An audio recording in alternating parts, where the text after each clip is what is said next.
So now the visitors are walking towards the spring house to see Miss DeVane's exhibitions. And we will be there shortly. And also to talk directly with Miss DeVane.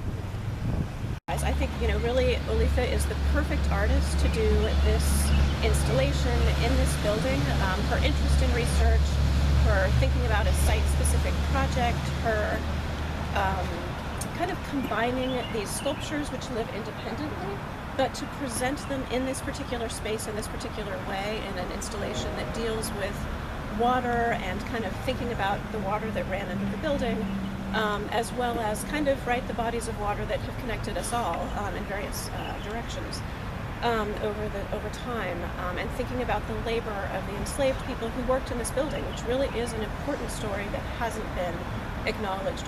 It's called Saint for My City, and I did it it's almost 10 years old, if not longer.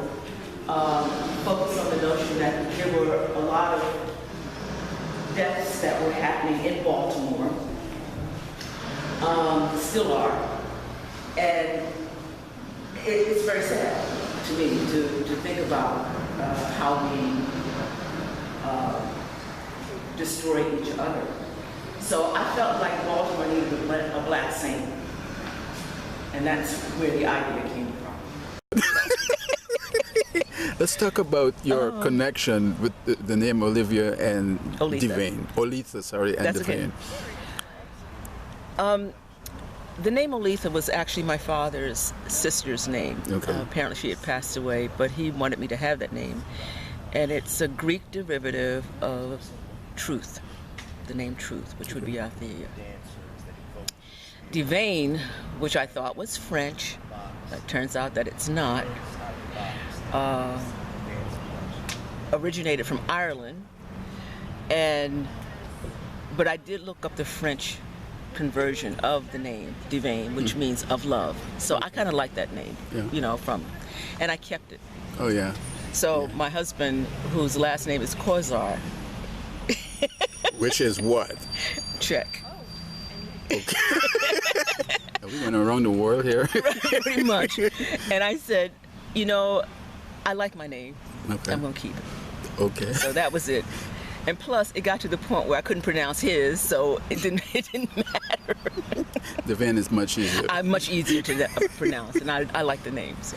And I looked at your work, and I'm fascinated with your interest in Haiti. Well, Haiti for me has been a kind of love that it was really generated, again, by my father. He talked about Toussaint L'Ouverture when I was growing up, that Haiti was the first black nation in the Western Hemisphere. That's correct. And but if I could claim to be Haitian, I would, because the times that I have visited have always been informative and inclusive, because I'm around a lot of black folk, and it feels right. Yeah. Here comes Mrs. DeVane. And I wish, again, I don't speak French or Creole. Right. And so when I would go, I was in Jacmel. And Jacmel is where a lot of artists happen to be, who are even from the States. They happen to be in that particular section of the country, which is further south of Port-au-Prince. People were getting ready for festival. And I'm always curious, so I walked down this little narrow street, and these guys were in the back building their floats. Right. And I wanted to know what materials they were using and how they built them. So they actually took my hand, brought me through the back of the building, which was basically 10, and a lot where they had everything laid out, the glue, the cardboard, the mash of the cardboard. Right up your alley. Oh, honey, I was in heaven. and they actually showed me how they put it together. Right. And it was so sweet. I don't know of many places I would walk into and ask for that kind of lesson, because it was a lesson. Yes. And so I ended up just giving them, like, a little bit of money to kind of share. And the young guy runs out, because they owned a store next to where they were building the stuff. And he gave me this little bird that was made out of the same material. So I remember how to make it. Yeah. And it was just, for me to be able to maybe walk through the streets of, a country that is so poor, and people who at this stage are really fighting for their lives because of the corruption that's within the government and all that, right? I felt like people were there making incredible stuff, incredible art out of nothing. Yeah. One of your pieces has the demonstration or the actual figure of a black priest. Talk to me about that part. Damballa? Yeah. Again, as I look at the way that Africans actually brought with them their religions, right? Wherever they were, wherever we landed, we brought our religion with us. We were a spiritual people, without doubt. And I look at the way that the gods and goddesses of the African peoples were diminished and made less important, or were represented evil things. Damballa happens to be a god about fertility and life, and I chose to represent him in this particular format, especially through the painting, as someone who was an overseer, somebody who could actually heal. And a lot of the gods, if we look at them from the point of view of how human beings have evolved and tried to understand what God is. We all come to it with what I call nascent understanding. You start with this notion that it's either a nature God, in the very early parts of that exploration, or something that's in the sky, or some guy with a long beard, or, and none of those things are really representative of what a god might be. But right? you said you did this because Baltimore has had too many murders. The one that is really representative of Baltimore, the female is actually a saint. I call the piece a saint for my city. Yes. Right? And it is looking at the Black Madonnas that have, existed throughout various cultures. And I know in Eastern Europe there is a cult of the Black Madonna. But I always felt like, in creating that particular piece, that I wanted something that represented a kind of aspiration that I had for Baltimore itself. And so I don't have a name for it other than Saint. Are you pained by what's going on in Baltimore? Absolutely. Yeah. Absolutely. I feel like this is going to sound really weird. I just think we don't like each other. And that makes me sad, because it's more about the economics of a city, right? It's about how people have been cordoned off into smaller and smaller spaces. The gentrifying that's going on has moved people out. I've traveled through the city for years, and I look at that train, when I travel on the train to New York, that hasn't changed, and I'm 68 years old. All right, and that hasn't changed. So it's the whole issue about what is the revenue basis here that's happening, if there is any. We're losing like, I don't know, 10,000 people a year. It's about 620,000 people who live in Baltimore. What is that revenue base, right? Schools are struggling.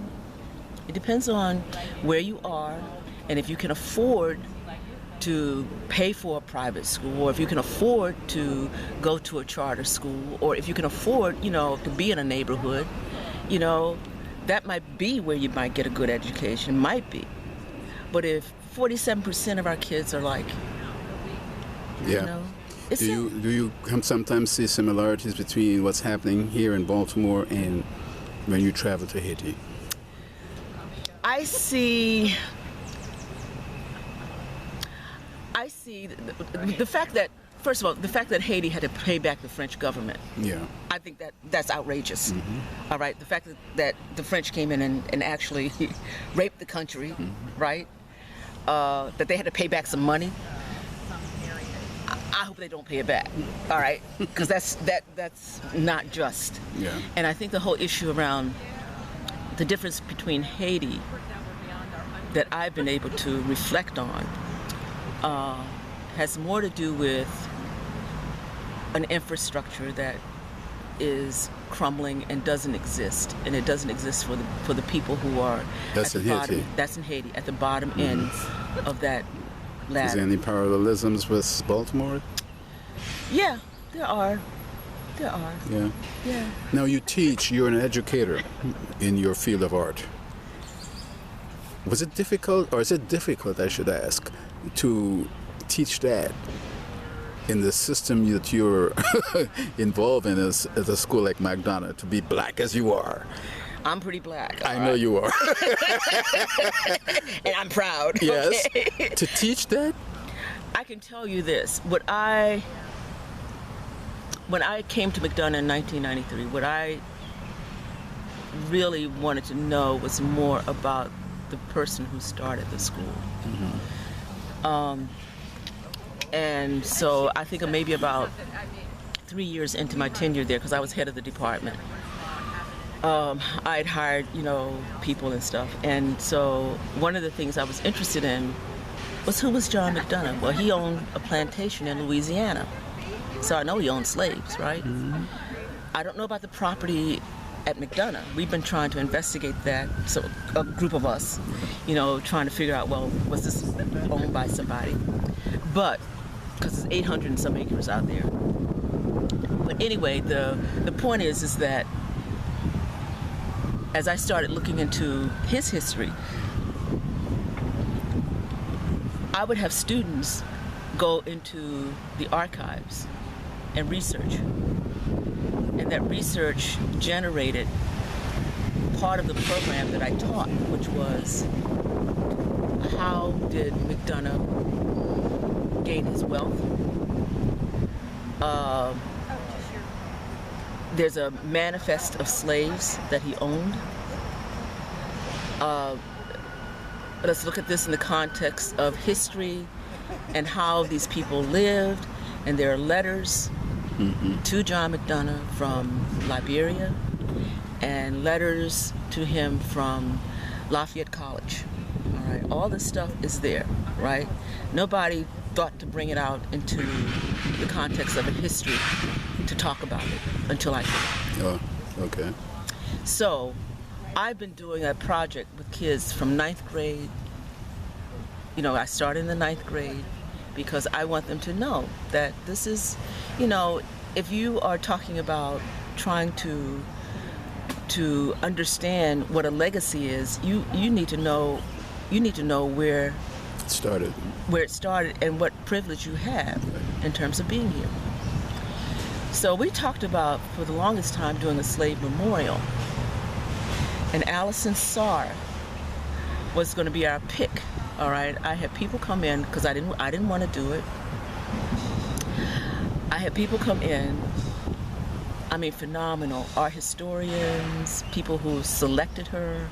Fred Wilson was the other choice, you know what I mean? So we got in touch with Allison. It took 5 years for them to decide, we can't do it because blah, blah, blah. So it's been almost 17 years of working with that. And I actually stepped down last year from my position because I'm tired. Yeah. You know, they asked me if I would do it. I said, sure. You pay me a hell of a lot of money. I'll do it. So now you have this great honor here on the grounds of the Baltimore Museum of Art. Don't put that in. No. Okay, anyway. To have this this exhibition. I told you, Oletha. I warned her about you, Oswald. I'm going to have him edit some of this stuff. It's rich.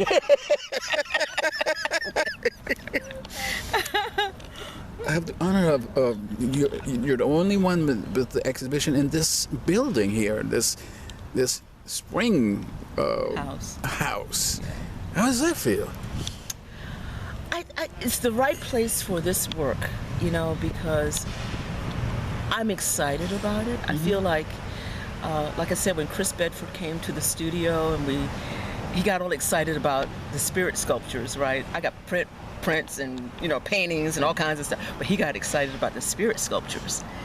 And we talked about them, and he came back with the chairperson from the board, and we talked about it again.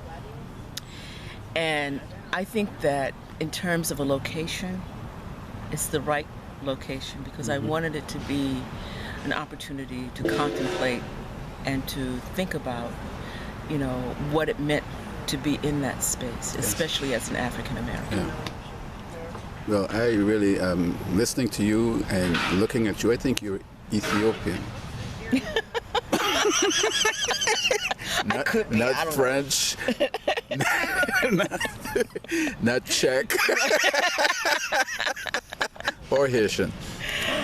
Oh God, yeah, Haitian people are really beautiful.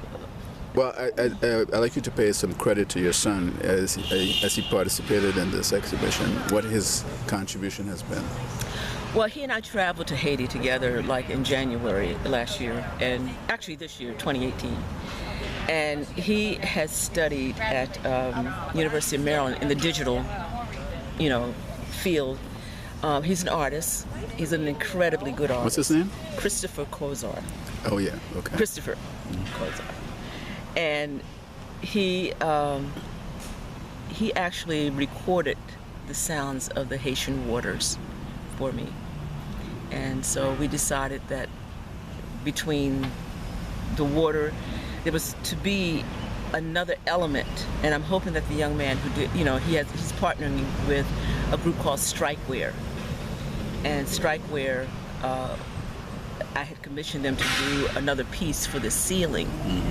And we couldn't find the equipment to do it. So it's going to be on a phone, you know, AR code. So the significance of the waters that one would hear running behind the pieces of sculpture that you have in there would be what? The ocean is ocean water, you know, so I felt like it's a reference not only to the water that ran underneath the spring house, that slaves also managed, you know, on the plantations. But it also represents to me this notion of Africans having traversed all the oceans to end up on every single continent in the world.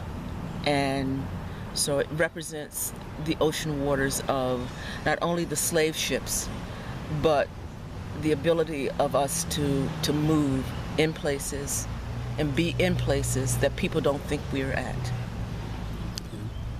I mean, there are blacks in China, there are blacks in India, you know, Thailand, everywhere. Yeah, that's right. All right, and so until we come to understand that our reach is far, you know, and our ability to influence hopefully becomes known, because I really believe that we're noble.